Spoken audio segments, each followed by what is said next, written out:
வணக்கம். மீண்டும் மற்றொரு நிஜக்கண் நிகழ்ச்சியினூடாக சந்தித்திருக்கின்றோம்.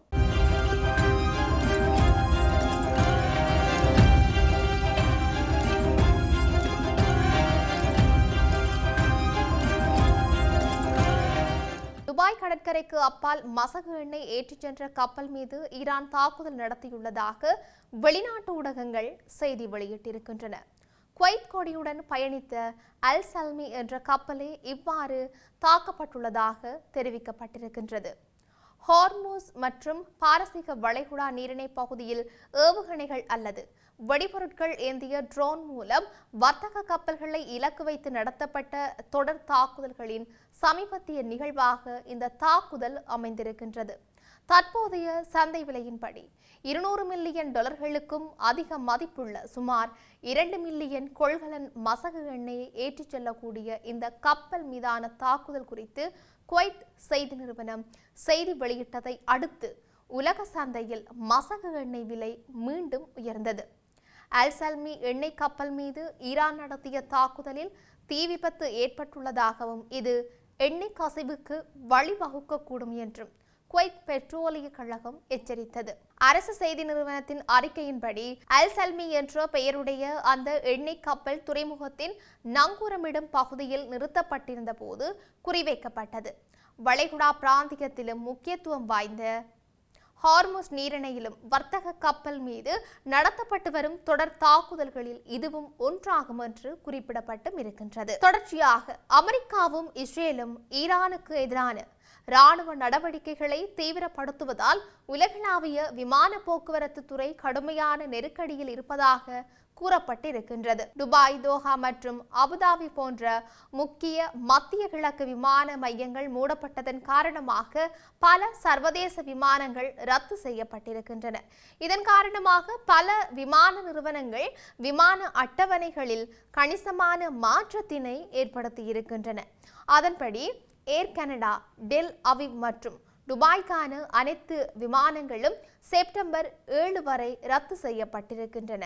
ஏர் France, KLM, Air France, Beirut மற்றும் டெல் அவிவுக்கான விமானங்களை ஏப்ரல் 4 வரையிலும், துபாய் மற்றும் ரியாத்துக்கான விமானங்களை மார்ச் 31 வரையிலும் ரத்து செய்திருக்கின்றது.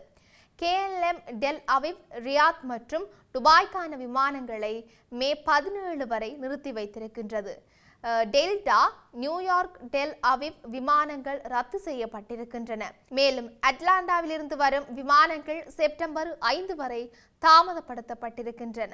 எமிரேட்ஸ் பிராந்திய வான்வெளி பகுதியளவு மீண்டும் திறக்கப்படுவதால் ஐக்கிய அரபு அமீரகத்தின் விமான நிறுவனம் குறைந்த எண்ணிக்கையிலான விமானங்களை இயக்கும் என்று கூறியிருக்கின்றது. லுஃப்தான்சா, ஸ்விஸ், ஆஸ்ட்ரியன் மற்றும் பிரசல்ஸ் ஏர்லைன்ஸ் நிறுவனங்கள் துபாய் மற்றும் டெல் அவிவ் நகரங்களுக்கான விமான சேவைகளை மே 31 வரை நிறுத்தி வைத்தும் இருக்கின்றன.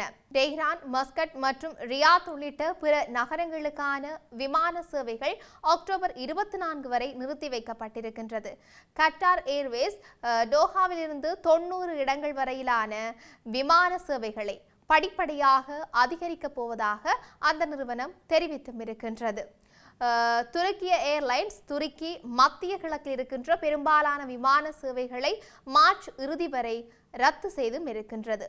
இந்த போர் சூழ்நிலை காரணமாக உலகெங்கிலும் இருக்கின்ற விமான நிலையங்களில் ஆயிரக்கணக்கான பயணிகள் தங்கள் இடங்களுக்கு பயணிக்க முடியாமல் தவிப்பதாக தெரிவிக்கப்பட்டும் இருக்கின்றது. இப்படி இவையொரு புறம் இருக்க, மத்திய கிழக்கில் ஏற்பட்டிருக்கின்ற போர் பதற்றத்தால் ஹோர்முஸ் நீரிணை பகுதியளவில் மூடப்பட்டுள்ள போதிலும் இலங்கையில் தற்போதைக்கு தேசிய எரிசக்தி அவசரகால நிலையை பிரகடனப்படுத்தும் உடனடி தேவை இல்லை என்று எரிசக்தி அமைச்சின் தகவல்கள் தெரிவித்திருக்கின்றன.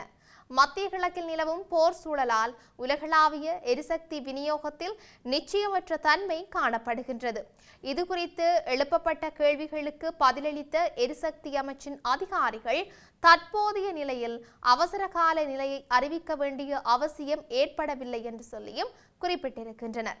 இது தொடர்பாக ஜனாதிபதி செயலகத்தின் ஊடக பேச்சாளர் ஒருவர் கருத்து தெரிவிக்கையில், எதிர்கால பாதிப்புகளை கணிப்பதை விட தற்போதைய நிலையில் எரிசக்தி சேமிப்பிற்கே அரசாங்கம் முன்னுரிமை அளித்து வருகின்றது என்று தெரிவித்ததாக ஆங்கில ஊடகம் ஒன்று செய்தி வெளியிட்டிருந்தது. மத்திய கிழக்கு பதற்றத்தை தொடர்ந்து 2 வாரங்களுக்கு முன்பு அறிமுகப்படுத்தப்பட்ட கட்டுப்பாட்டு நடவடிக்கைகளை தொடர அரசாங்கம் தீர்மானித்தது.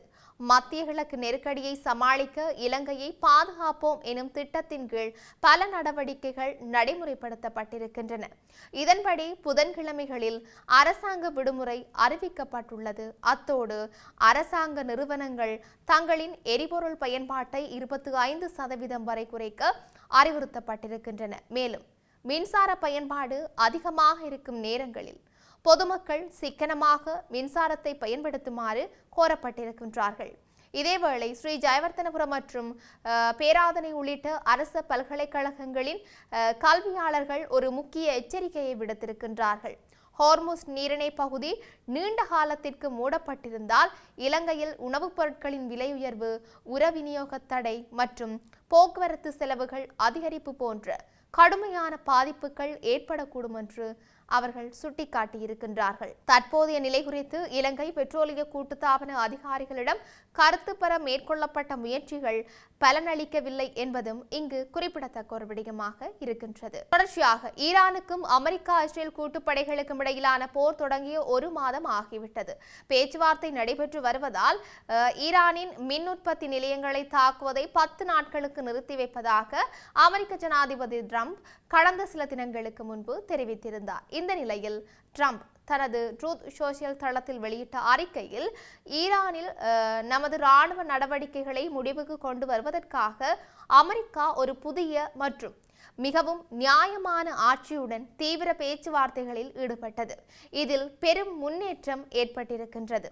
ஆனால் விரைவில் ஒரு உடன்பாடு ஏற்படவில்லை என்றால் ஹார்முஸ் ஜலசந்தியும் உடனடியாக பயன்பாட்டிற்கு திறக்காவிட்டால் இதுவரை தொடாத அவர்களின் அனைத்து மின் உற்பத்தி நிலையங்கள், எண்ணெய் கிணறுகள் மற்றும் பார்க் தீவு ஆகியவற்றை வெடிவைத்து தகர்த்து முற்றிலும் அழிப்பதன் மூலம் ஈரானில் நமது இனிமையான தாக்குதலை முடிவுக்கு கொண்டு வருவோம் என்றும், பழைய ஆட்சியின் 47 ஆண்டுகால பயங்கரவாத ஆட்சியில் ஈரான் படுகொலை செய்து கொன்ற நமது பல வீரர்களும் மற்றவர்களும் பழிவாங்கும் நடவடிக்கையாக இது இருக்கும் என்று அதில் தெரிவிக்கப்பட்டும் இருக்கின்றது. இப்படி இவையெல்லாம் ஒரு புறம் இருக்க, உயிர்த்த ஞாயிறு பயங்கரவாத தாக்குதல்களின் சூத்திரதாரிகள் யார் என்பதை இந்த நாட்டு மக்கள் அறிந்து கொள்ளப் போவதாக பிவுதுருகல உரிமைய தலைவர் உதய கம்மன்பில தெரிவித்துள்ளார். கடந்த 16ஆம் தேதி இடம்பெற்ற ஊடக சந்திப்பில் உயிர்த்த ஞாயிறு பயங்கரவாத தாக்குதல்களின் சூத்திரதாரிகள் யார் என்பதை நாட்டுக்கு தெரியப்படுத்துவதாக கூறியிருந்தார். இந்த நிலையில் இது தொடர்பான ஊடக சந்திப்பு சற்று முன்னர் ஆரம்பமாகி இருந்தது. குறித்த ஊடக சந்திப்பில் முன்னாள் ஜனாதிபதிகளான கோட்டாபய ராஜபக்ச, மஹிந்த ராஜபக்ச, எதிர்க்கட்சி தலைவர் சஜித் பிரேமதாச உள்ளிட்ட பல அரசியல்வாதிகள் உள்ளிட்ட பல அரசியல் பிரமுகர்கள் கலந்து கொண்டும் இருந்தார்கள். தற்போதைய அரசாங்கம் அதை பிரதான சூத்திரதாரியின் பெயரை வெளியிடவில்லை என்றும், 1.5 வருட கடினமான ஆய்வுக்கு பிறகு ஈஸ்டர் தாக்குதல்களின் சூத்திரதாரியை தேடுதல் என்ற தலைப்பில் ஒரு ஆய்வு நூலை நாங்கள் தயாரித்தோம் என்றும் அவர் முன்னதாக கூறியிருந்தார். இப்படி இருக்க நாட்டில் இனிமெல்லாம் நடக்க போன்றது என்று நாங்களும் பொறுத்திருந்து பார்க்கலாம். மீண்டும் மற்றொரு பதிவினூடாக சந்திக்கலாம். வணக்கம்.